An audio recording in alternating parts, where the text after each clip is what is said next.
Welcome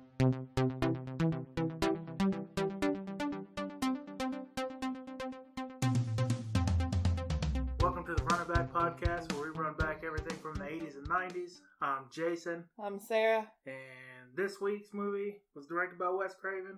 Last week's movie was directed by Wes Craven. Last week's movie had sketch-ass Johnny Depp. This week's movie's got real-ass Johnny Depp. Today, we're watching Nightmare on Elm Street from 1984. Well, don't you think real Johnny Depp's just a little bit sketch-ass too? Real-ass Johnny Depp? Real-ass Johnny Depp? He's gotten that way. He ain't always been that way. Sauvage. Alright, 1984, the year I was born. Ooh. So I clearly didn't go see it in the theater. I mean, I was surprised. Like, I've seen this movie a bunch of times. Right. But I always forget certain things. We'll get to it. So the movie opens up, and there's this girl that you later The movie opens up with him making that goddamn glove that haunted my childhood. Do you want to go ahead and I elaborate? do. I just want to go ahead and just have myself a little therapy session if I could. So, like I said, it came out the year I was born, so obviously I hadn't seen it. But I was really young. I think I had to be under 4, so like 3 years old or so. So it has to be like one of my first memories, because I shouldn't even be producing memories this early, right? So I'm at this party. Well, my parents are at this party, and I'm just happened to have been drug along. 3-year-old partying it up. Yeah, I'm having a real I'm gonna knock rager. back this 6 ounces of form. Having a real rager. But the person's house we're at has a daughter who's, I don't know, 5 or 6 years older than me. And she was apparently real into Freddy Krueger. And she had the Freddy Krueger glove. And my only real memory is her chasing me around the house with it and me screaming, crying. And they had like this wicker like table or bar set up, and I dove under there and I was hiding, pushed all the way back up in the corner, and she wouldn't let up. Like, she just kept like, I don't know, clawing at my face. Like, she wasn't like touching me or hurting me, but just like barely missing my face. And it terrified, like, I remember like the blood curdling scream. And then... And no adults came to stop this? Well, my mom says, now that I tell the story as an adult, that she remembers going in there and making her stop. But I don't know if that's true, because I don't remember that part. And I kind of feel like even if it is true, they should have heard me scream long before it got to that point. But that has to be like one of my first memories as a child. Because at 3 years old, you're not forming memories yet. But I had to be like 3. Like, I was definitely under 4. To traumatize you enough till we couldn't even get to the first scene of the movie? Well, I mean, he's making the glove. I just want to... off the top here, be honest with the folks. So you've always been terrified. So I've been terrified. I never ever watched one until we were together. I think or the year before. It like 2 or 3 years ago. So I was like 30 plus years old when I finally decided I might be okay mentally enough to watch one. And then I was like, what was I scared of? But I was just scared of that. And you know what? At that point in my life, we talked about this in like all the past episodes because we've been doing Halloween movies all month, about how my fight or flight is set all the way to fight. Do you think it was influenced by 3-year-old Sarah, like cowering in the corner and having the Freddy Krueger hand come in her face and not being able to do anything about it, that now I'm just like, oh, I'll whoop your fucking ass? I don't know. I might need an actual therapist.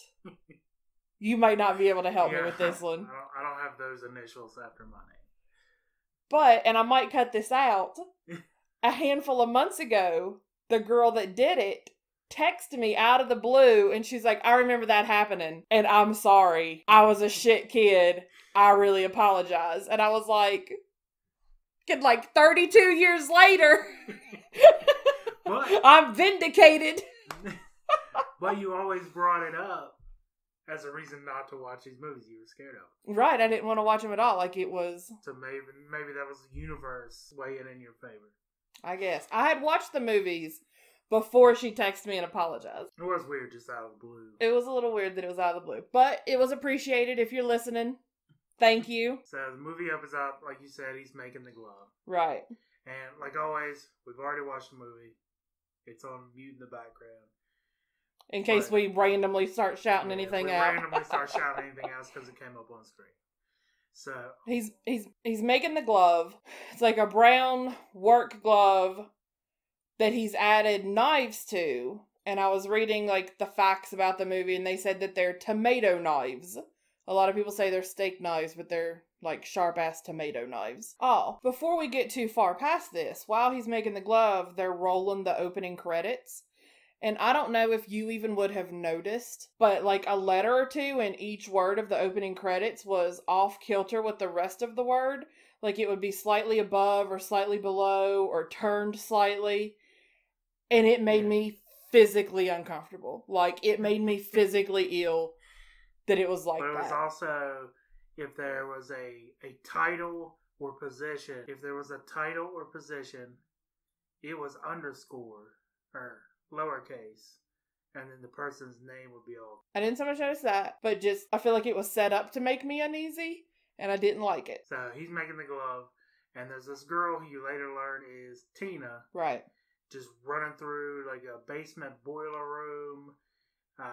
She doesn't really know what's going on.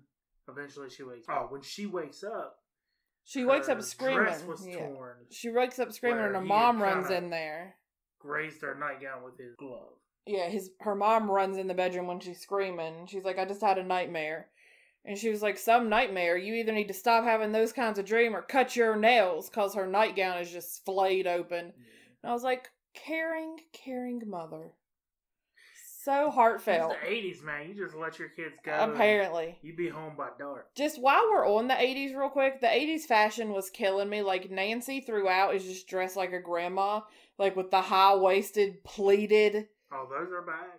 The high-waisted, pleated khaki pants, and then the sweater vest situation. I was like, my grandmother dresses like that. So well, not my grandma, but like other people with nice grandmas. So after the Stop Having Dreams Like That told, kind of you get the girls jumping rope and they're singing the song. And as that kind of fades out, then the kids are pulling up to school. Right. And now by the song, you mean... The 1, 2, right. Freddy's coming for you. Right. Also, just while we're dealing with trauma... In March, we will been together for 20 years. You knew I've had this trauma, and before I would watch the movie, you would just walk around the house singing that shit. Not this time. No. Before I watched the movie. Just, you knew it messed with me, and you just giving it your all. But when they pull up to school, Tina was talking about her dream. Right. Nancy also had a similar dream. Well, she just said... She just mentioned... Oh, I had a weird dream last night, too. Johnny Depp's character, Glenn, also said something and then kind of dismissed it like he doesn't want to talk about it at all. Right. And then old Rod came in all creepy. Who also apparently had a dream, came in all creepy. Right. But he says in that instance, he's like, I just woke up with morning wood this morning. It had your name on it. And she's like, I don't know. I have 4 letters in my name. It's not big enough for 4 letters. He says... He gets mad and says, up yours with a twirling lawnmower.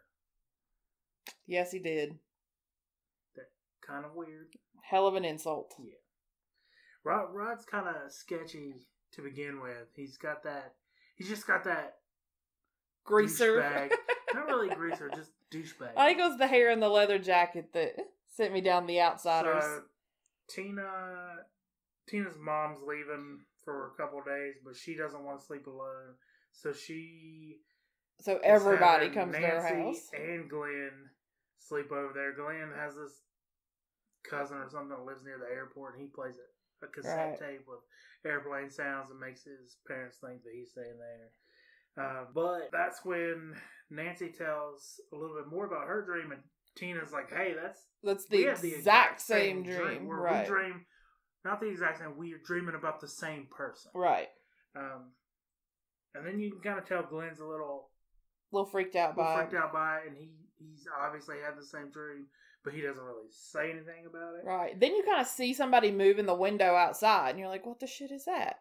And then you hear stuff. They all go looking for it. They all walked outside. No, you did not. Your door's locked. You stay in the house. Right. If you feel the need to grab a weapon, go for it. Don't walk outside. And Glenn, or as you referred to him in the beginning, real ass Johnny Depp, is just like, when I find you, I'm gonna punch you so hard, blah, blah, blah, blah, blah. I was just like, yeah. I was like, I don't know if I'd stand out in the dark screaming that. The people who yell those things don't do it. It's the ones who are quiet, like, that will fucking kill you with a rock or something. Right, but then he turns around like nothing's out there, and then Rod jumps out and tackles him. So Rod tackles him. And then it gets kind of weird and rapey.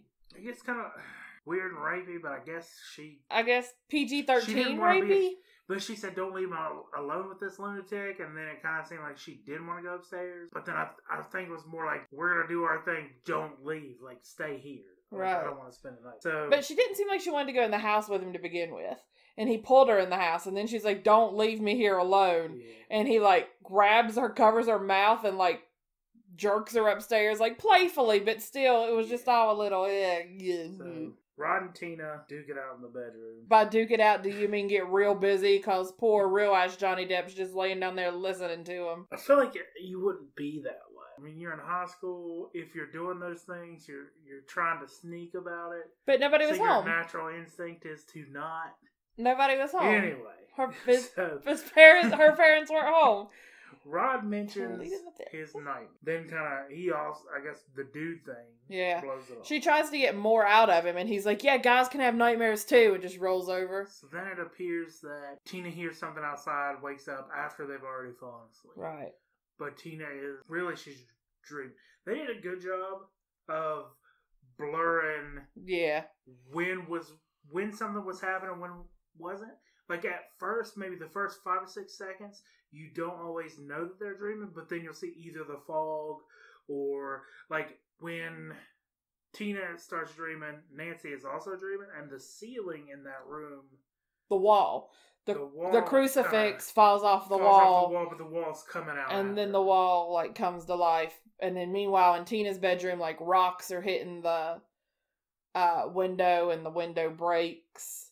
But then Tina, and I mean, I know it's her dream, but I had this issue in Friday the 13th as well. She just walks her ass outside with no pants and no shoes on. I know it's a dream, but I don't feel like it's an excusable offense even in a dream. If I hear somebody going, Jason, hey Jason. Yeah, because he is like whispering Tina. Okay, one, she saw her boyfriend sit in the bed, so I see you. I see my other 2 friends still in the house. Fuck what is ever outside. Right. That stuff doesn't apply. But not her. She walks through the yard and then out into the lobby. Like, out into the alley that looks like there's broken glass everywhere. Just with her bare. I know it's a dream. I'm just saying. And then she makes a dumb move of actually going out. And then you see Freddy's shadow. And then, when you see Freddy, you immediately know it's a dream. But then his arms go like 10 feet. Right. Out, so his wingspan's like 20 feet. The funniest part was when he was running after her. He takes off running is the funniest shit. Yeah, it's real hard to be scary when you're running like that. Then Freddy's like, hey, watch this. And he cuts off his pinky and his ring finger. Yeah, that was real nasty. Looks like antifreeze is coming out. And he just starts laughing at her. She takes off running. Also, then he rips his own face off.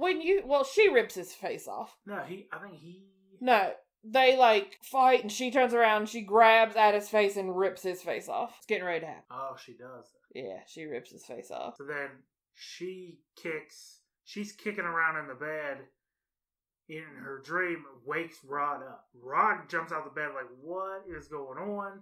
She's yelling for him to help him. She's just flailing about. He has no idea what to do. And then she just starts getting cut. And then she's, like, looks like she's levitating through the air, and then she ends up crawling on the ceiling. Oh, she spins around midair, and her head clocks him, like knocks him out a little bit. But yeah, she like crawls across the ceiling, and just blood everywhere. It's real gross. I am no longer in this room. You are crawling on the ceiling. I am no longer in that building. Oh, that's hurtful, really? I am yelling for everybody who could hear to be like, something's wrong. And then she crawls to the middle, and I guess Freddy deals the death blow. She falls into the bed, which already has the pool of blood, and it just splats out everywhere. Yeah, it's really gross. But they have the door locked from the inside, so when Nancy and Glenn finally break it down, all they find is her bloody body, and Rod has freaked the fuck out and ran out the window. Yeah. Now, last week we talked about how they used like 50 gallons of blood or something in Scream, and you said that seemed like too much. They used 500 gallons of blood in this movie. Well, there's fake another blood. scene later, Right. which probably Took up most of it, but still. So all this happens. They call the cops. You learn that Nancy's dad is one of the lieutenants. He comes in. He's kind of pissed off that Nancy was there. No adults. Blah blah blah. Right. Seems to be real mad at the mom, and they seem to not be together. No, there's no semen there. They're definitely not together. The The mom just seems like a real bitch. She's definitely, and Nancy addresses it, definitely kind of running away from all of her problems with alcohol. Oh, she is a big alcoholic. Like, every morning when they wake up and Nancy's drinking coffee, her mom has, like, her bottle of vodka or rum. I could never really tell what it was. Did you drink coffee when you were 17? No, but I also wasn't trying to outwit a fucking psychopathic killer that could only get me in my dreams. Yeah, I guess that is the lady. Yeah. But there's, like, 2 scenes where she's drinking the vodka or rum, whatever, in the morning, and then she's, like, stashing bottles all through the house. Like, you see her get one from, like, the folded towels in the linen closet. So, yeah, you're good classic alcoholic. So, everyone thinks Rod killed T. Right. Which seems legit. It seems legit. I mean, there's nobody else in the room. Nancy, her dad's the lieutenant. She says Rod's a good guy. Their fights weren't that serious. There's no way he could have done it. Yeah, she still says he could have done it, but she doesn't really say definitively at that. Right. Well, Nancy mentions Tina's dream that she knew she was going to get killed or somebody was trying to kill her. Right. So Nancy doesn't sleep that night because she's afraid to, because she also had a similar dream. She wakes up like she's going to school, and her mom's like, "Dude, what are you doing? Like, you need to stay home. Your best friend just died. Right. You haven't slept. Stay home." She says she can't stay home. She'll go crazy up there. She just wants to go to school. She'll sleep instead. So she leaves. She's walking to school. And you can kind of see a guy kind of standing there. I assume he's a cop of some sort, kind of watching her. She turns around again and he's gone. She keeps walking to school. And then Rod jumps out of the bushes and grabs her. He's trying to let her know, like, hey. Yeah, he's like, I didn't do it. There was somebody else in there. Right. And she gives him a normal line of questions like, hey, the door's locked from your side. You know, we walk in, the window's open, you left. Right. Like, this doesn't look good for you. Like, explain it. But he doesn't have a whole lot of time to say anything because her dad has, like, her set up a sting operation around her. And he takes off, and he still didn't have his shoes. I guess he just grabbed his coveted leather jacket and his jeans, running down the road from the cops with no shoes. They get him, take him to jail. Right. But the whole time, like, while they're putting him in the police car, he's like, Nancy, I didn't do it, Nancy. Yeah, Nancy's dad gets a little pissed off that she jumped in the way when he pulled out his gun. Well, you know, she was trying to save her friend. So then it cuts to school. She's in what I'm guessing is some type of English class. Seems like English. They're reading Shakespeare. And the quote is, what is seen is not always real. They're reading Hamlet. And as anybody who's in school reading Hamlet does, Nancy starts dozing off. Right. So she immediately sees Tina standing there in a body bag. In her body bag. So creepy. Oh. Looks away. Tina's gone. Or Tina's kind of in the hallway. She sees the body bag go, but she sees a pool of blood. At this point, do you not just, even if it's a dream, be like, yo, everybody else, do you see the pool of blood right here? Like, let's get all these people involved. I don't know if she could interact with other people in her dream. What? I don't know if she could interact with other people in her dream, though, right? It's her dream. She can interact with anybody. I don't know. But she decides to instead just follow. Yeah, she just follows the trail of blood like a dummy. There's some random girl. There's some random girl dressed in like the Freddy Krueger sweater. Like the hall monitor. I was like, "Where's your hall pass?" She's like, "Oh, fuck your hall pass," and pushes her down. Like that was the best thing she did the whole time. Like, right. But this blood leads her down to the boiler room in the school. I mean, I'm not going anywhere near a basement with a trail of blood to it. Yeah, it seems sketch, right? Not at all. Like, yeah. Like there's arrows flashing. Hey, follow the blood. I'm going the other way. Yeah. But she sees Freddy Krueger and they fight and she's running from him. And at one point, he takes his like blade fingers and cuts his face. and all these maggots and the yellow, oozy, antifreeze-looking shit pours out. Ugh, ugh. I got a real maggot problem. It's just the grossest thing in the world. So she's in the boiler room with Freddy. She tries to run. She kind of traps herself. But she gets smart and she starts yelling, it's just a dream, but she lays her hand on one of the hot water pipes coming from the boiler. Right. Burns herself, so she wakes up. She wakes up screaming in the middle of class. She's kind of freaked out. Well, now, Freddy also gets real close and kind of like does that tongue licky thing. Now, it said that in the original script, he was supposed to be a child molester. I always thought that too, but then I only mentioned thought he was a child molester. Yeah. But they said that they changed it because there was like a child molester kind of on the loose at the time, or some highly publicized child molester or something. So they changed it to just a child murderer because I guess that's somehow better. But I've always thought he was a child molester. And I guess it's just because it's very kind of sexualized. Like, he's always licking something, and then, like, later he kind of, like, comes up at the vag, like... But nobody knows this at this point. But apparently in the 2010 remake, which I didn't know there was a 2010 remake, he is a child molester. Apparently it's fucking fine now. Getting ahead of ourselves. Sorry, go ahead. I had to talk about the tongue. It was creepy. So she wakes up, she's freaked out. The teacher asks her if she's okay. Oh, no, she's not okay. She is screaming bloody fucking murder in that class and, like, throwing herself up against the bulletin board. She's like, okay. She's never living that down. She's forever the girl that woke up screaming in the middle of English class and throwing herself against the wall. I mean, her best friend just died. It doesn't matter. She's eating lunch. Teenager. She's eating lunch by herself for the rest of her life. She's got Glenn. So she's like, I'm okay. I'm just gonna go straight home. And the teacher's like, you'll need a hall pass. And I was like, what the fuck does she need a hall pass for? Yeah. She just had like a meltdown in her sleep.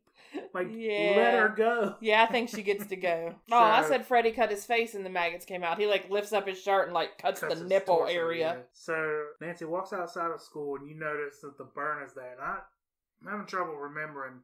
And it's actually getting ready to come up. Her burn when she's outside of school is on the inside of her. I thought she laid the outside. No, she lays the like sensitive, fragile inside part of her arm up there.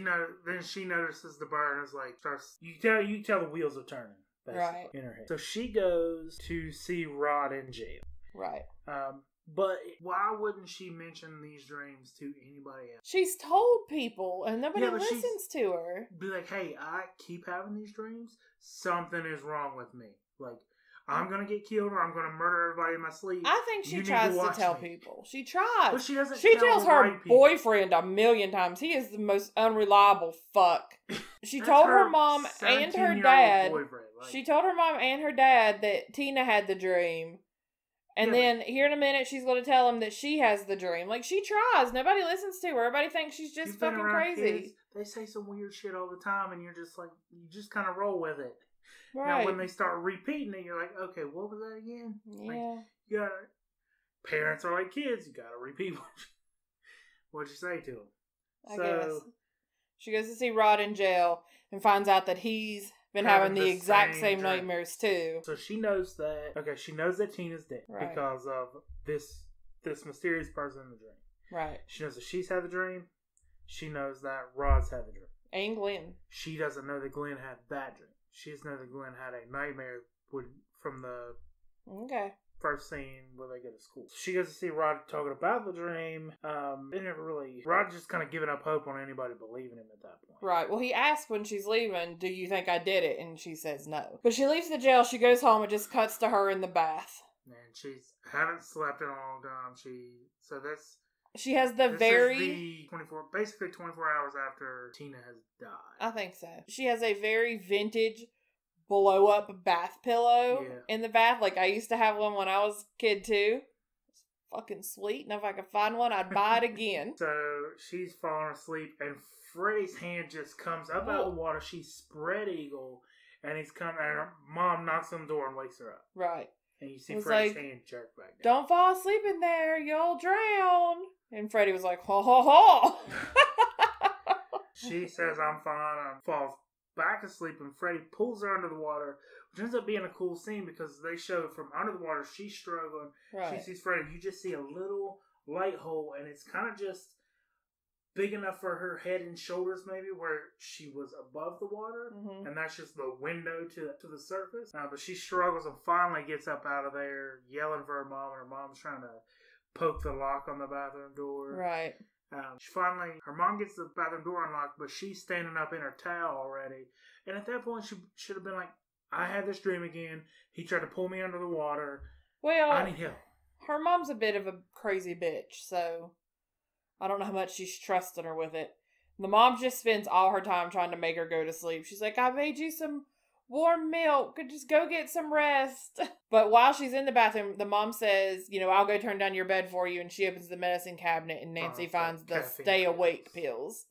So she's like chasing stay awake pills with like pots of coffee. I think it's funny. She takes these pills and she's laying in her bed. So like, you don't want to fall asleep. You're taking these pills. You're drinking coffee. You don't want to fall asleep. You have to be awake. You have this killer trying to get you. She's watching TV. I would watch something lighthearted. Something, take my mind off of it. Something calming. Not Night of the Living Dead. She's watching Evil Dead. Evil Dead. Yeah. I was like, I don't agree with your choice in viewing, but whatever. So Glenn sneaks through her window exactly like Billy Blue Balls. Billy Blue Ball snuck through Sydney's window last week in Scream because Wes Craven was trying to mirror that. So Nancy has a plan to have Glenn watch her while she sleeps. Right. She's going to go find something out. She imparts upon him how important it is that he stay awake and that he not fail her. And she still doesn't trust him because she sets an alarm clock as well. And thank God, cause old Glenn ain't to be trusted. But this is one of those times where they did a good job of only this time you knew she was dreaming, or supposed to be, because she doesn't lay out her plan. She just says, you can't fall asleep. Right. But you kind of assume her plan was for her to fall asleep, Glenn to watch her. As soon as she started to struggle, Glenn was supposed to wake her up. Right. So she walks out of her house in the dream, walks to the jail, goes to see Rod. She's looking down in his cell, like from a window outside, and she sees Freddy basically walk through the bars and is going after Rod. And she's yelling and screaming, trying to wake up.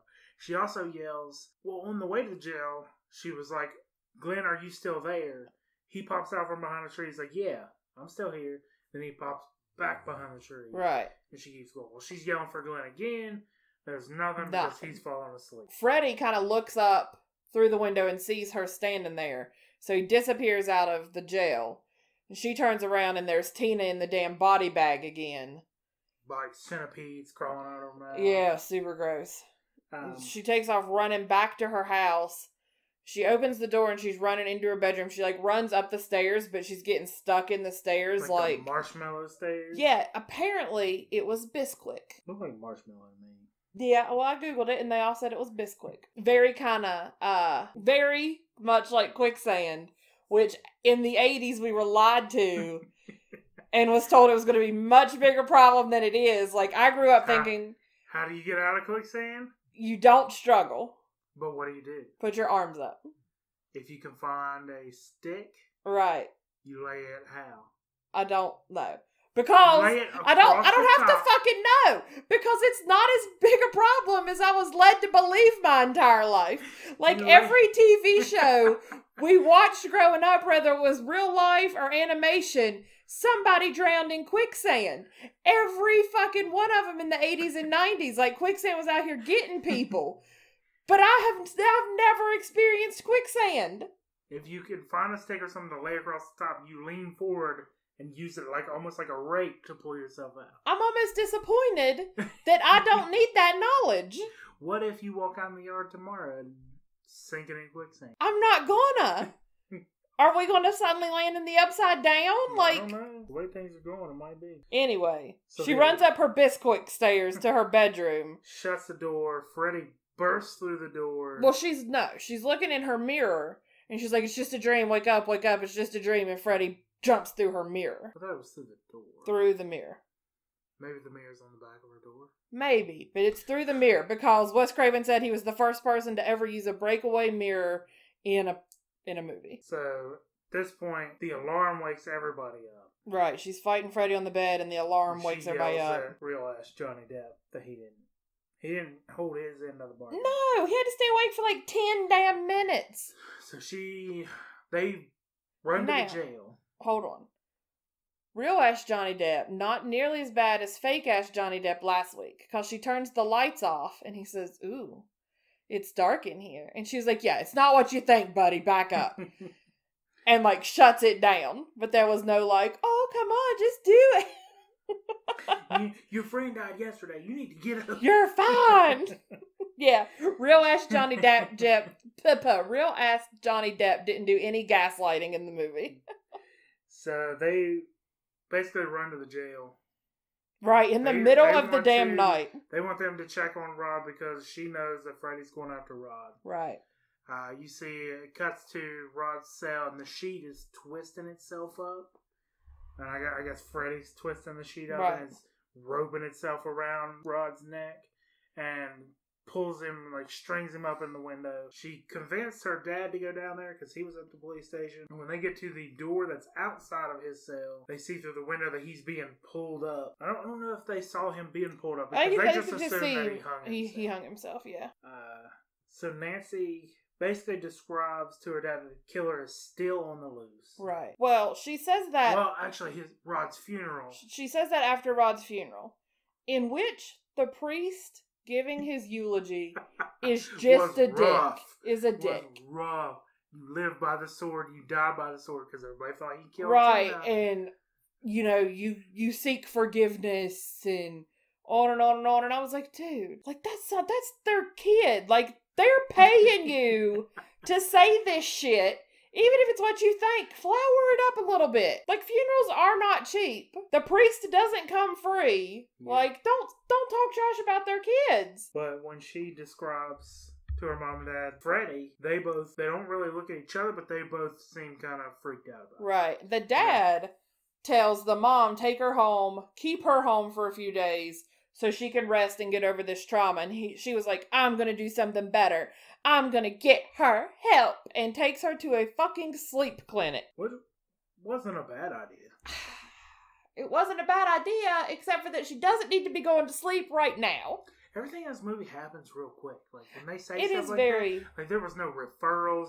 We'll get you in 2 weeks. It is very fast. Blah, blah, blah. So, Mom takes her to this sleep study facility. And if I'm the parent and the technician, doctor, whoever's running this test, when asked what dreams are, they're just like, oh, it's some kind of body hocus pocus. Yeah. Like, I'm out. We're done. Hocus pocus. We're not going to learn anything from this instance. Nobody really knows, man. I was like, I think people know. Like, even at that point, people still knew. They still knew about REM sleep. They still knew the different wavelengths. Right. So, like... Yeah. It was a bunch of body hocus pocus. Well, alright, unhook her, we're going home. So Nancy, eventually, they're watching her, and he kind of marks the time she fell asleep. I have some stuff before you get to where you're going. Okay. Number one, I know it's 84, but Mom just lights up a cigarette in this sleep clinic, like in the observation room with the doctor. That fucking little cigarette pouch with the lighter holder. Yeah. Yeah, that was vintage as shit. My mom had that. How about yours? Yeah. Oh, yeah. I think all 80s moms had that. But, like, it just, in this sleep clinic with this doctor, and I was like, I know you could smoke places in the 80s. But I don't think that's one. But I don't feel like that would be one of them at all. Like, that's creepy. And then he's describing, you know, if she has, like, it shows the screen with all the numbers, and hers is, like, 1s and 2s. I think there's a 3. And it's like, if she has a nightmare, this will go up to 5 or 6. And then hers starts going, like, 15, 20, 30. She's like, what's going on? What's happening? And he's trying to figure out what's going on. You see her, Nancy, in the bed, kind of writhing around. Right. They go in. They run in there. There's a nurse. There's the mom, the doctor. The doctor goes to get a shot of something. The nurse and the mom, like, trying to wake her up. Nancy wakes up. With this insane gray streak in her hair, like freaking Rogue. Her arm's cut. But she has Freddy's hat. And she has Freddy's hat. And she's like, I got it. Yeah, she's like, I brought this back with me from my dream.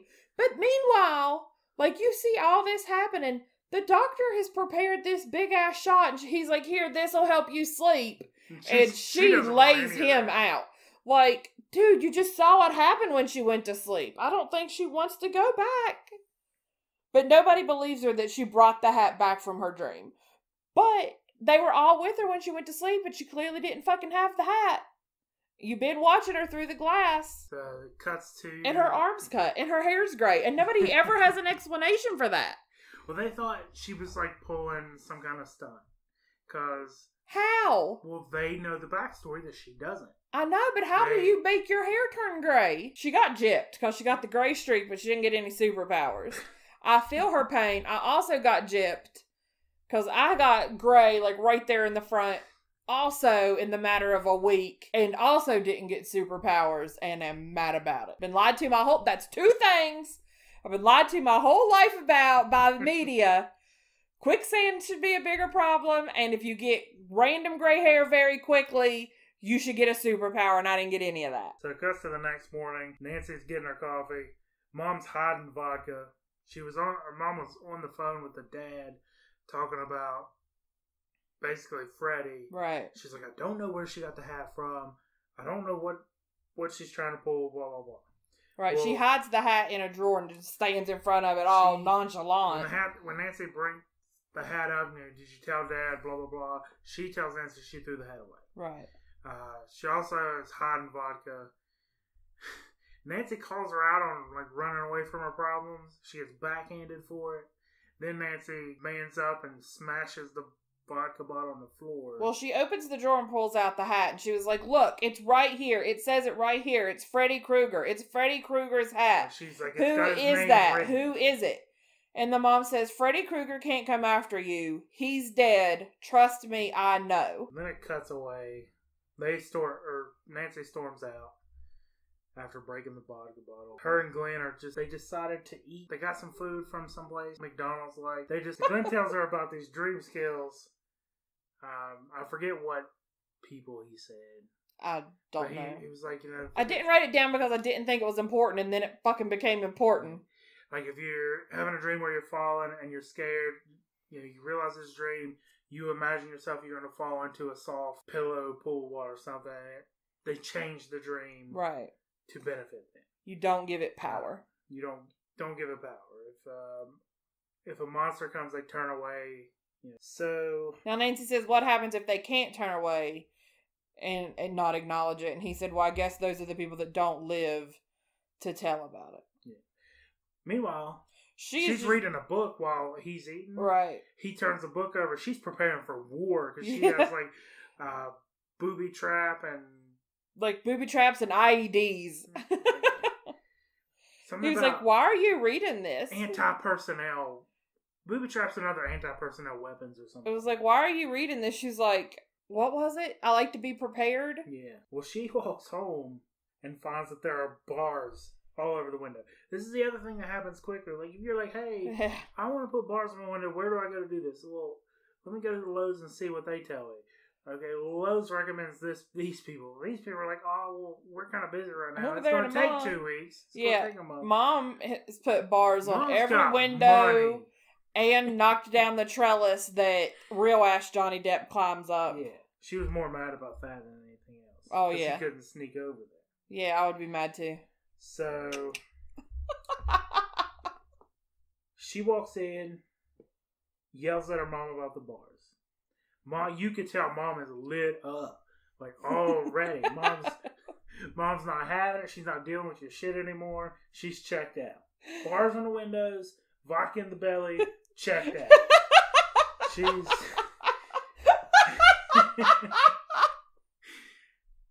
And she goes as far as to lock everybody in the house. Yeah. With a key. Like, you have to have a key to get out of the house. Like, that's insanity. And doesn't seem altogether safe. Mom's like, listen. Whatever's happening here, you are fine because Freddy cannot get you. Right. Because he's dead. Well, she takes her down to their basement and opens, like, their little, like, wood burner fireplace, whatever it is. She's like, look, Freddy Krueger was a child murderer. He killed at least 20 kids in the neighborhood. Kids we knew. 22. At least 22. I thought she said at least 20. Either way. At least 22. Either way. She was like, we were going crazy until we found who did it. And Nancy said, did they put him in jail? And she was like, they tried. They arrested him. And the judge got famous and the lawyers got fat, but somebody forgot to sign the search warrant in the right place, so he got free on a technicality. Said a bunch of the parents went after him. They found him in the boiler room where he used to take the kids. So they doused it in gas and set it on fucking fire. They went all Dexter on his ass. And then she said, look, she's like, I know Freddie can't hurt you because mommy killed him. She's like, look, I even took his knives, and like reaches up in their wood stove and pulls out this cloth and unwraps it, and it's Freddie's glove. Which is kind of hella creepy that Mommy Dearest has been keeping this like souvenir of the time she killed this guy downstairs. Do you think that's why her and the sheriff husband got divorced? Because Mommy's a murderer, or because... I think Daddy was in on it. You think Daddy was in on it? Do you think that's why Mommy drinks? You think Mommy drinks to deal with the fact that she's a murderer? I don't know. You get the sense that she's the bad parent, but you don't really get to see the home life of the dad to judge whether he's good or bad. I think you get that she's the bad parent based on how much she drinks and by how Nancy treats them differently. Because she's always yelling at the mom and real aggravated, but when she talks to Dad, it's real sweet and Daddy... Daddy! So mom tells her that he can't get her and she can sleep. Nancy comes up with this plan. She's going to bring Freddie out. Basically, she calls Glenn. She's like, I'm going to bring this motherfucker out. Right, just like she did with the hat. You're going to be there and you're going to clock him as soon as we get out. He's like, whoa. And she's like, little bitch, you're going to go and you're going to do it. She says to be there at midnight. And he was like, what am I supposed to hit him with? She's like, you're a jock. You have a baseball bat or something. And he hangs up the phone and he says, midnight, baseball bats, boogeymen, beautiful. And he proceeds to, she's like, whatever you do, don't fall asleep. Right.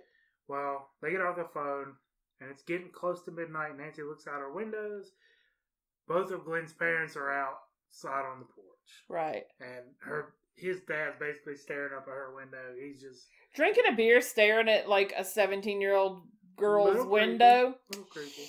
Yeah, a little iffy. But he wasn't being that way. He was more just, hey, this girl's a lunatic. I don't want him messing with her anymore. Right. And he's just kind of letting like, I got eyes on you, bitch. Right.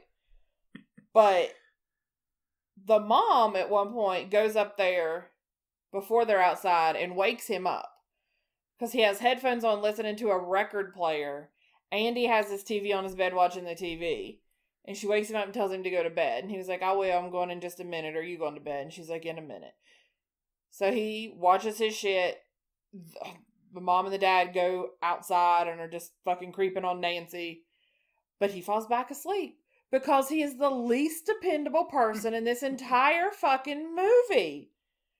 Like, it's midnight. Nancy sees that he's still not outside, so she calls. And when she calls, I was like, well, they're kind of well-to-do. Maybe he has, like, a private line in his bedroom. She just calls the house. But she calls the fucking house phone at midnight, and the mom answers the phone, and she's nice about it. She tries to be. Like, she tells the dad it's Nancy. And he's like, what does she want? And she asks, and she says it's private and important. Personal and important. And the dad jerks the phone away from the mom and was like, he can't talk, he's asleep. Do not call back, and hangs up. And he was like, actually, and takes the phone off the hook. So she just can't call anymore. Sounds like something I would do. Probably. But because they do it and they don't go wake him up, Freddie just sucks him. Well, hold on, let's rewind a little bit. Back in her room when her mom's up there, she had some coffee cups and a actual pot of coffee. Her mom takes all the dirty dishes that she leaves. Nancy waits for her to walk out the door. She has a coffee pot already plugged in, already fully made a new pot. Puts it up on her bed, immediately pours a cup and gets a drink. Like, she is ready to go. They show her drinking coffee the entire movie. Right. She doesn't go pee once. That's the most That's the biggest flaw with this movie. She's drinking all that coffee, taking caffeine pills. I don't think they could show you a 17-year-old girl going pee-pee. Like, there's no, like, oh, I gotta go to the bathroom again. That's funny. Like, so, they... Well, hold on. Nancy gets upset yanks her that it's phone. busy. Yanks her phone out of the wall. Breaks the cord. Right. But then it rings, and, like, it's Freddie talking, and she hangs up. And it rings again, she answers it, and, like, the mouthpiece turns into his tongue, and he's like, which I guess is why I was like, oh, he's a child molester. He keeps trying to, like, tongue this girl. But then he proceeds to kill the shit out of Glenn. Like, he just reaches up out of the bed, pulls Glenn down into the bed. The TV, the headphones, the record player. And immediately blood, like... a blood geyser. Way more blood than Glenn ever had in his body. Right. Just shoots through and gathers on the ceiling. Right. They had to shoot it, upside down and then flip it. But the paramedics come and the cops come because the mom walks in and sees this blood geyser happening. And the cops are talking to the paramedics that are like trying to get the stretcher upstairs. It was like, you don't need a stretcher. You need a mop. So the phone rings at Glenn's house. Right. Nancy has gone downstairs to use a different phone to call her dad because she saw her dad go. She asks what's going on, but then I think more importantly, she's trying to relay, like, hey, in 20 minutes, you need to get your ass over here and break through this door and I'm going to bring him to you. She tries to tell him, see? She keeps trying to tell people, but nobody listens. Nobody pays attention to her. Because she says, I'm going to fall asleep. I'm going to get him. I need 20 minutes. You have to come over here and break the door down. I can't get out. You have to do this. And he was like, yeah, that's a good idea, Nance. Just get some sleep. Like, that's not what she's saying to you, Dad. So he sends another cop. He's like, go over there. Watch my daughter's house. And he was like, what am I watching for? He was like, just anything weird. Just watch the daughter's house. So then you see the booby trap montage. Oh, yeah. She's setting up booby traps like this is fucking Home Alone. She gets in bed. She prays, lays down, and covers up, which is weird. Like, if I had already been sleep deprived, I'm not going to have any trouble falling asleep. Right. I'm not going to get under the blanket and have something else to fight with when I wake up. So I thought that was a flaw in her plan. But she prays, she lays down, she sets her alarm. She sets her alarm, and she sets a timer on her watch that she's wearing. Yeah. Because, she has learned not to depend on anybody or anything because everybody's going to fucking let her down. So immediately, Nancy goes down to her basement to go get the glove. Glove's not there. Right. Da da da.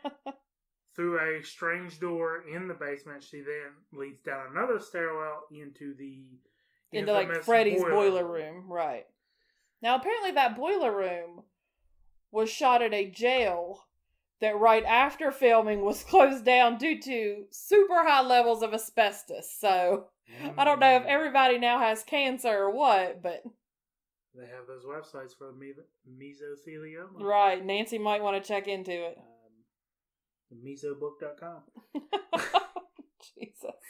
So... She goes down to this boiler room and she just starts finding that Freddie, much like her mother, keeps souvenirs from all of his victims. She finds Tina's crucifix that was over her bed, Rod's knife, and then Glenn's headphones. Yeah. So she goes down there, she's yelling for him. Oh, yeah. And if I was Freddie, and all of a sudden somebody's like, I'm chasing somebody, and all of a sudden they start yelling out for me, I'm like, whoa, hold up. There's something fishy here. Like, so she shouldn't have yelled for him. She should have just ran around like an idiot like she did the last couple of times. That's funny. And got him out. So she's having trouble finding him. She finally gets him to run after her. Right. She kind of basically grabs him and pulls guard. The timer on her watch starts going it's like 7, 6, 5. So she just runs at him and dives on him and holds tight so that she wakes up. Wakes up in a room, and I was confused for a second. She fucking did it. She pulled him out of the She dream did. world. She didn't think she did. She got out of her bed, and then he pops up from beside her bed. So she runs out of her room, shuts the door, locks it, and it's tied to one of her booby traps. She runs out to another window in a different room upstairs. Right, and it's yelling for the cop. Watching her. Yelling. And he's just like, yeah, whatever. Yeah, he's like, it's fine, Nancy. Everything's fine. It's okay. Like, I guess he just thought she was upset about the boyfriend. Yeah, he's just not listening to what she's saying. Yeah. Yeah, because she's screaming, I got him. He's in the house. I got him. Get my dad. Help me before he gets me, too. So, Freddie she goes downstairs to another... Well... Freddie gets the door to her bedroom open, which is hooked to booby trap number 1, which is a sledgehammer that he takes to the nuts. Boom. So she runs downstairs. He runs after her. She's still yelling. Across the couch. She has already loaded a bunch of gunpowder into a light bulb. Freddy's standing in front of this stand-up lamp. She hits the switch and it blows up. Kind of disorients him. She runs to another window. She knocks out all the glass. Yeah. Starts yelling. The dude's finally like, maybe I'll go tell her dad. I'm like, what have you been doing? Yeah. Like he said, anything weird happens, let me know. He's your boss. Like, hey, she just broke the window. Yeah. Yeah, she's been yelling for you for about 5 minutes. So she leads him down to the basement. And lights and his ass she on throws, fire. I guess, gas at him and then lights him on fire again. And she runs upstairs. The dad and all the other cops have broken down her door. They see, smokes coming out of the house. She shows them in the basement where he should be, but he has ran away, and, you could see his on-fire footprints through the house and up the steps. He went after her mom. He went after her mom because her mom is asleep.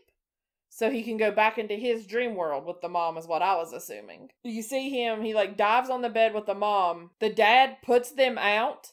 You see, the mom's skeleton, and then it descends into the bed, and then there's just nothing. The bed's just perfectly made. Yeah. It's very weird. And the dad closes the door. The cops are asking if he's okay, and the dad closes the door and, consoles the daughter for a minute, and then is just like, I'm gonna go downstairs. And she's like... she tells him to go downstairs. She was like, go downstairs, give me a minute. I'll be downstairs in a minute, I'm fine.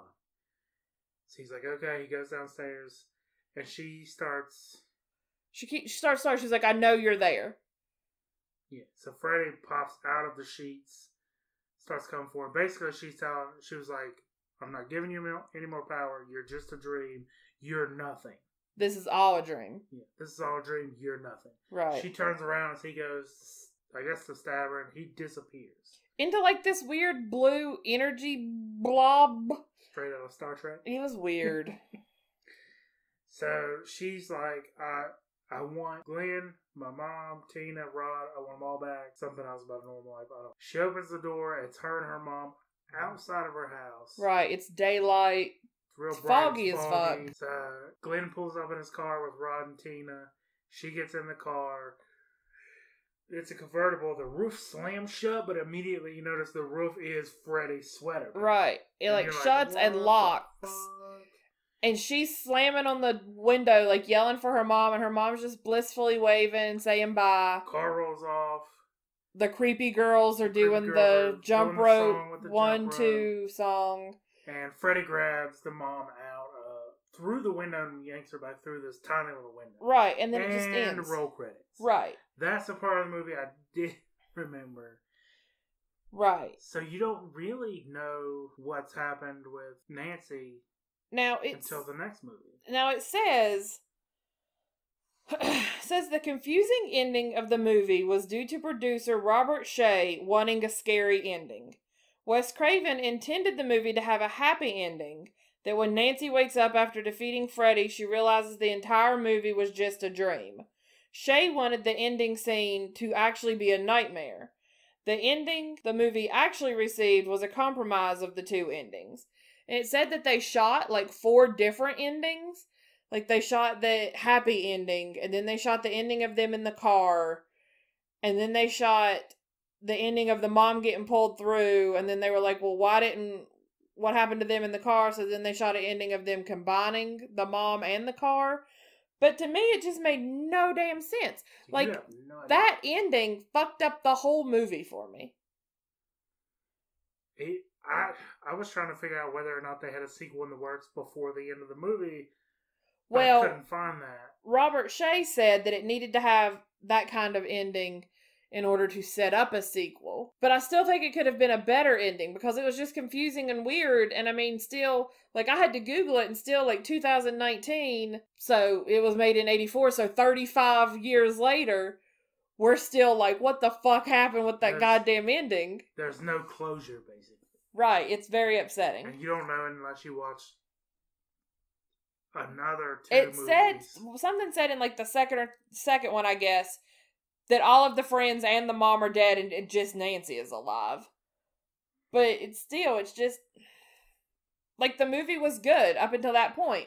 And then it was, like, almost as though they ran out of money, which they did do a couple of times, because the effect of him disappearing seemed weird and out of place for the movie. Like, how he disappeared in that, like, blue sci-fi bubble seemed weird. I feel like if he was going to disappear, it should have been, like, maybe ash or just disappear. Yeah. Like, he didn't need to get, like, laser beamed. And then the whole ending was just fucking weird. I didn't like it. Like, I liked it less than Inception. I thought it was okay. It's just there was no closure. So it kind of leaves everything open. I don't know. It wasn't like the good, like, planned, like, we got you endings either. It was just... Right. Because it wasn't like, planned. They roll off, the mom gets taken through, and then the credits go up, and I was like, no way. Yeah, it was weird. Because it wasn't planned. Because Wes Craven wanted it to be happy. I don't know. It said that Wes Craven originally designed Freddy Krueger to be the typical silent serial killer, like Jason Voorhees or Michael Myers. However, in the sequels, Freddy develops a cheeky persona. And he talks a lot, right? I haven't seen those. Because, trauma. So what's next Halloween? But also, when we were doing research for Scream, it said that, Wes Craven didn't really like the sequels or have much to do with it.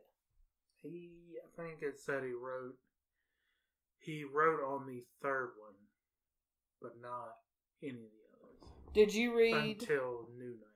Did you read I'll call it a fun fact, although it's kind of a sad fact, about how he came up with the movie? Like his childhood traumas? No, well, there was a lot of his childhood trauma in there. But it says, Wes Craven first came up with the basic idea for the movie from a series of articles in the Los Angeles Times over a 3-year period about a group of Southeast Asian refugees, several of whom died in the throes of horrific nightmares.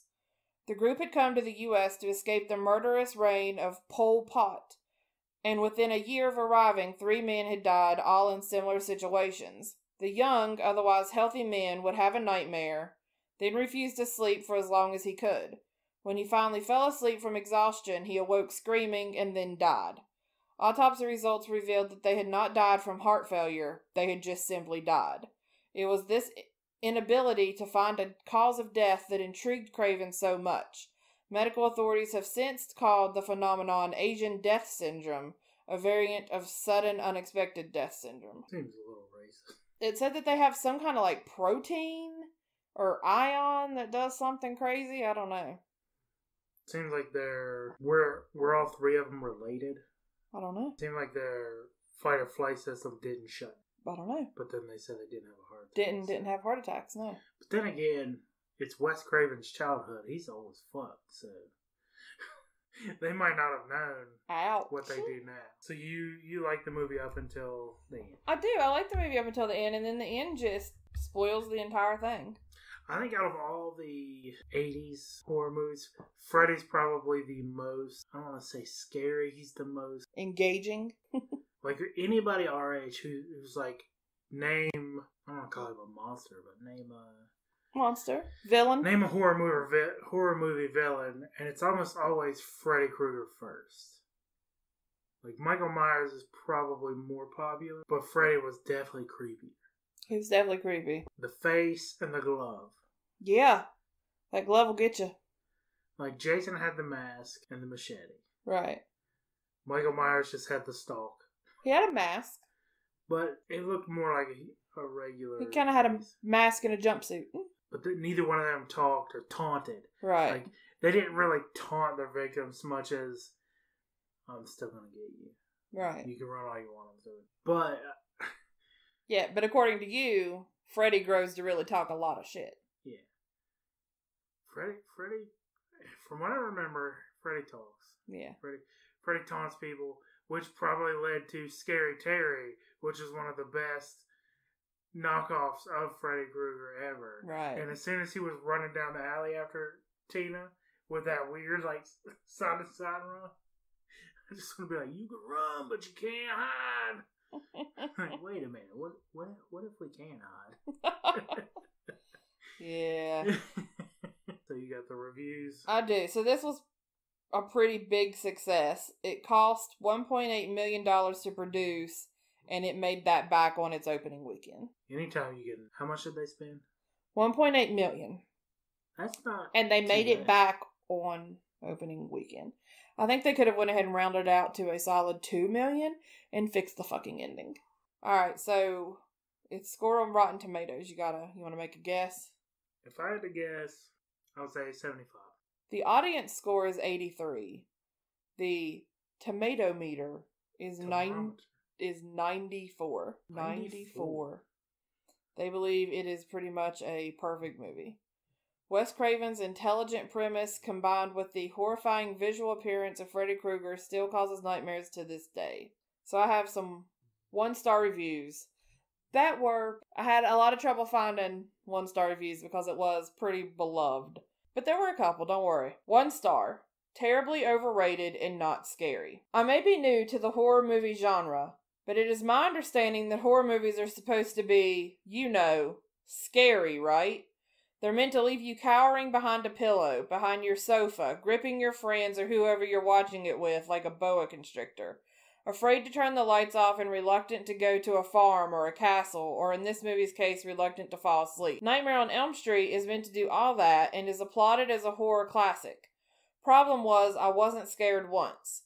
I knew of it from a young age and vowed never to watch it because of the plot and my overactive imagination, but I sat and watched it with a former girlfriend, still worried about the aftermath of watching it, made worse by her saying, "You'll piss yourself with terror." However, not once was I terrified, shocked, or left cowering behind her. In fact, by the time the credits rolled, I was sat in a confused scowl on my face, wondering how it was considered a classic. I'll probably never fully understand why, either. To me, this movie is one of those that is overhyped to the point that when you eventually watch it, you're left puzzled and somewhat underwhelmed by it. Others may well enjoy it and have memories of it, but I did not enjoy it at all. What year was that? 2016. And also, before you critique him, I want you to know that there was one period in there, and I just artfully inserted them in my reading where I felt they needed to go. Well, you did a very good job then. Thank you. I feel like when people review old movies, they have to think about, well, what came before this movie that made this one look so much better? Like, I wouldn't say this one is better than Halloween or Friday the 13th. It was definitely inspired by those types of movies. Right. Or at least Halloween, I don't know. But for a mainstream movie, they weren't doing... Well, I do understand what he's saying with it's so hyped up because, it came out the year I was born, but I didn't watch it until I was like 30. It is so hyped up and you get so amped up that it's going to be so terrifying and it's worse in your mind than it actually is. And it's, 30 years old at that time. So you're expecting to be terrified and you're kind of just not. Because it is, so old, like the special effects are kind of old, and I think people may have just been easier to scare. So you are kind of left going, like a little underwhelmed by it just because you were expecting to be so piss your pants terrified. Because you've hyped it up in your mind for 30 years. But at the same time, you have to look at it kind of like we play a lot of video games. Right. We love Super Mario Bros. Right. You give that shit to kids now, they're like, this is garbage. I have recently tried, and it did not go well. And I thought about grounding him. Everybody hypes Super Mario Brothers up because that's what you remember. Like before that, you had Pong, and then there were some other games between Pong and Super Mario Brothers that were better, but you never had anything like that. Right. beforehand. So Super Mario Brothers at that point was like amazing. It was a benchmark, yeah. Like this at the time was amazing. I got you. The premise of it, not even the best part about the whole movie isn't the scares so much as they mess with you psychologically, because sometimes you, at the beginning of the scenes, you're like, okay, she's dreaming here, or maybe she wasn't. Right. When she brought Freddy out, I thought she was still dreaming for a second until she pulled her door shut and triggered the first booby trap. And I was like, oh shit, she really got him out of there. Yeah. Or, like, you'll think it's not a dream, and then she walks out of her house and it's real foggy, and you're like, oh, something's up with this. Right. They did a good job. I'm not saying they didn't. I'm saying that I do agree that, you hype something up in your head so much, and then you're kind of just like, ah. Yeah, because it's not what you hyped it to be. But what I was saying with Super Mario Brothers, it's, you gotta think about how it was at the time.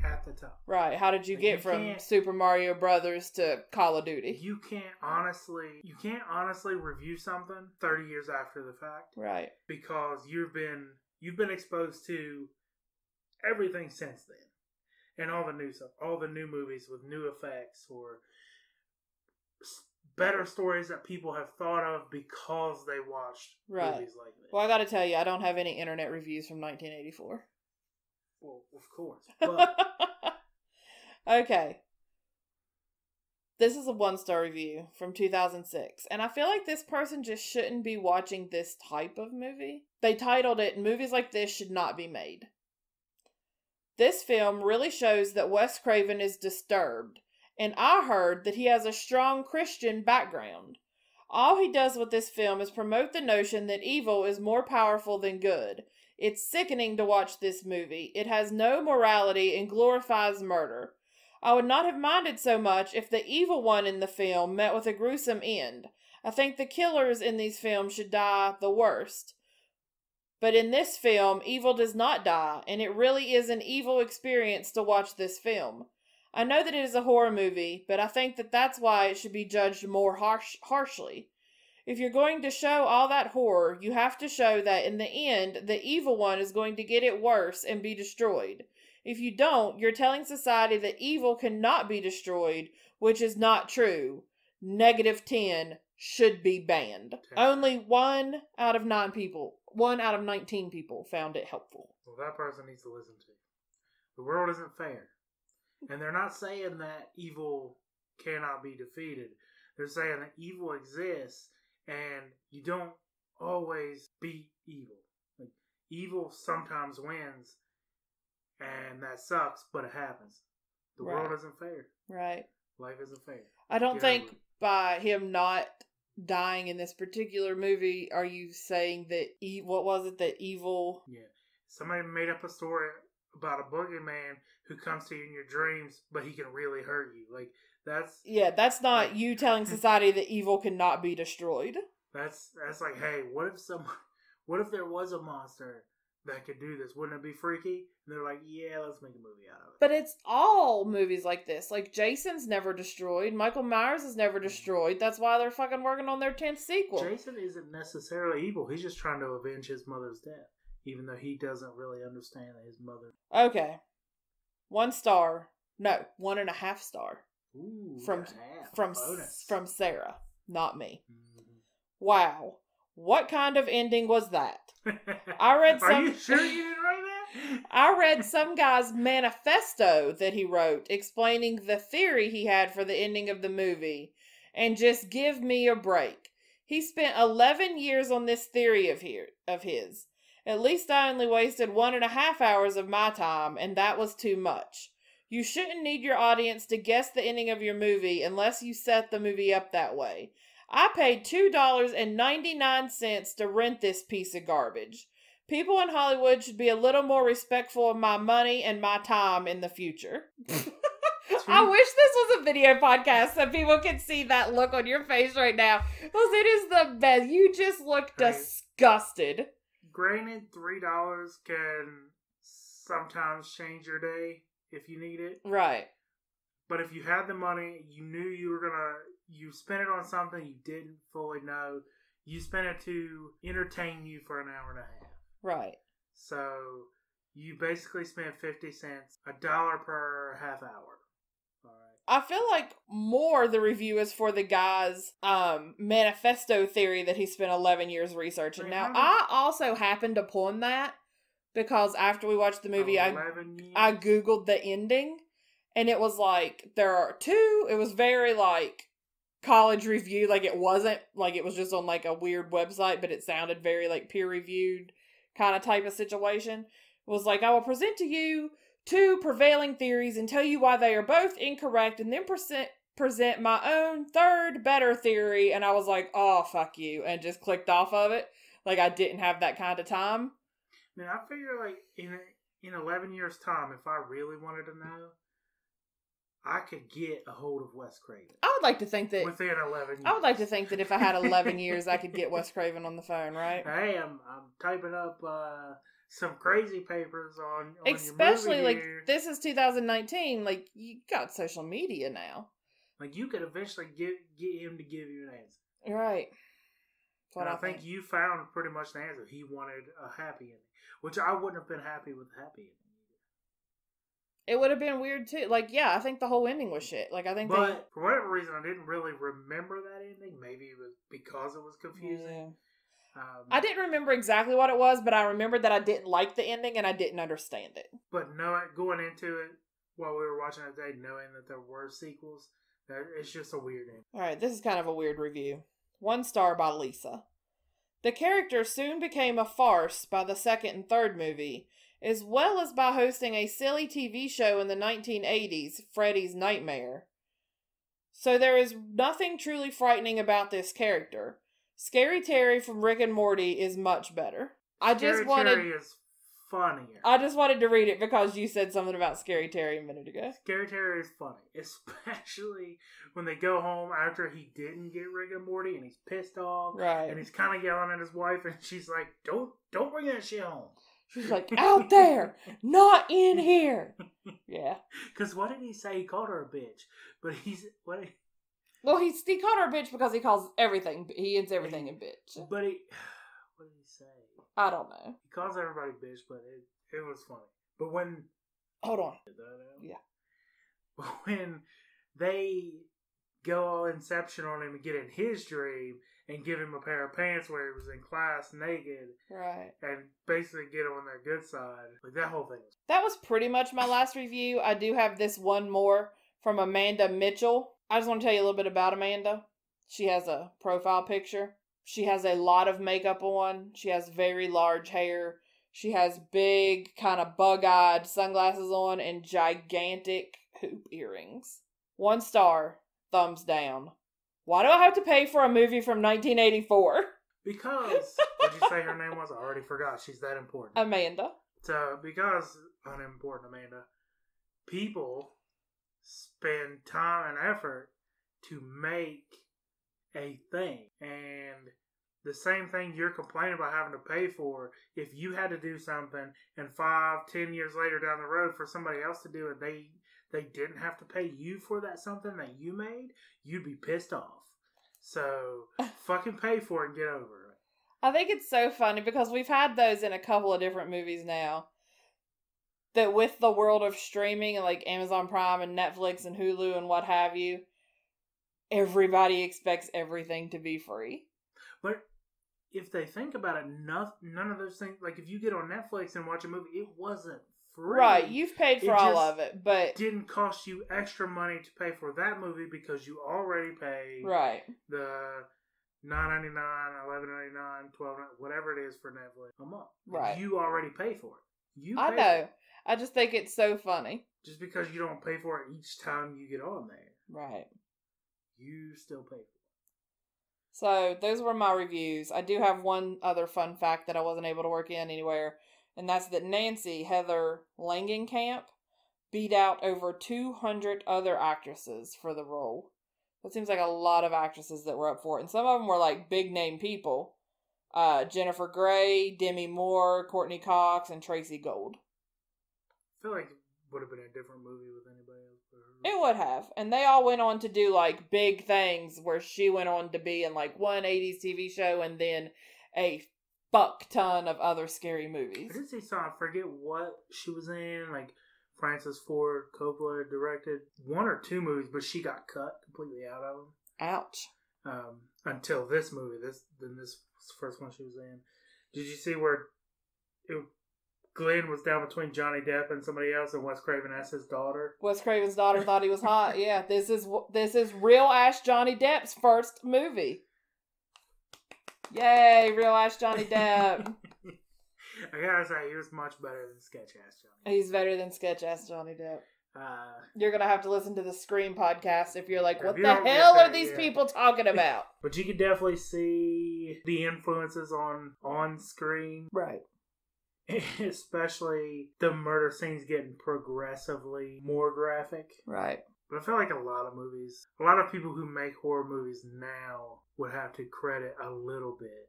Don't you think it got kind of comedically more progressively gory? Yeah, like the blood fountain out of the bed. I would call it a geyser.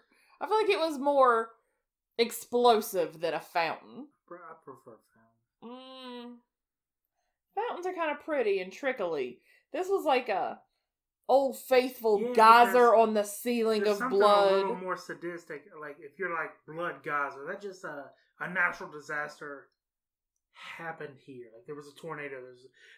This is a fountain that was made, I guess, as a memorial to this murder.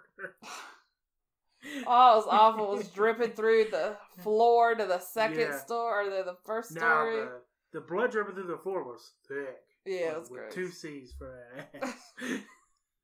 Jesus. But the fountain was a little more loose. So what's your final verdict? What do you give the movie? We heard from Amanda Mitchell and Sarah W. I would give it 4 out of 5. 4 out of 5? Basically, because the ending was a little bit confusing. I would have given it a 4 out of 5 before the ending. But now I'm going to knock it down to a 3 because I'm mad. Oh, you're a hard ass. That ending was garbage. I liked that scene. I just feel like it needed something else. Like it wasn't the Sopranos fade to black. What the fuck is this? Like it wasn't on that level. And Sarah's about to tell a story here because she got mashed, took a deep breath. Just so everybody knows, I got in trouble for that Sopranos ending because you were working or something. Like we didn't watch it live, so I DVR'd it.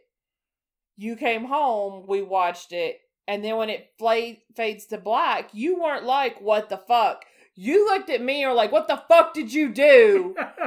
Why is this like this? I thought you and I turned was like, it off. And I was like, I didn't do it. That's how it is. And it wasn't until, like, the credits start rolling that you stopped flipping out. They left it black for a while. And you were mad at me for a while. And then the credits start rolling. Like, it wasn't on that caliber. I still like the movie. I would have liked... basically, everybody just needs the closure. Did Nancy survive that scene? Because she's the only person in that scene who hadn't been killed yet. Right.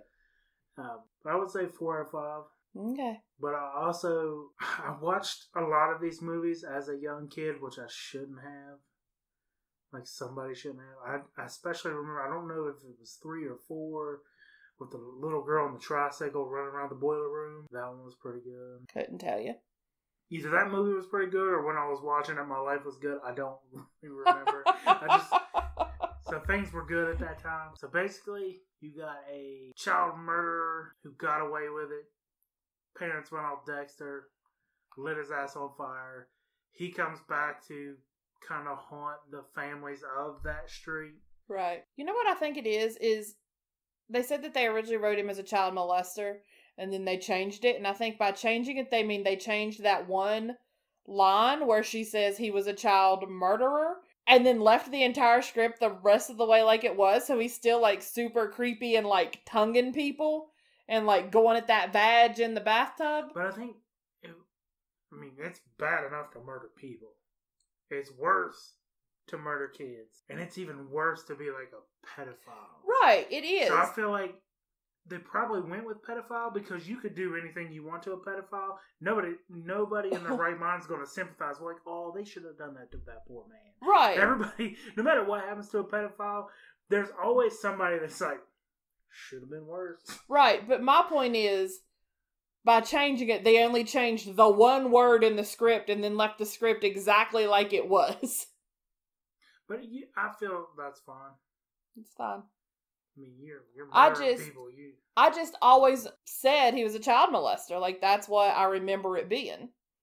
I always thought it was that too. Yeah, I think it's just because he was kind of sexualized and creepy. That's been Running Back for Nightmare on Elm Street. Tune in next week for The Nightmare Before Christmas, getting into the holiday season. But also stay tuned for a very special episode coming soon from Run It Back. I'm Jason. I'm Sarah.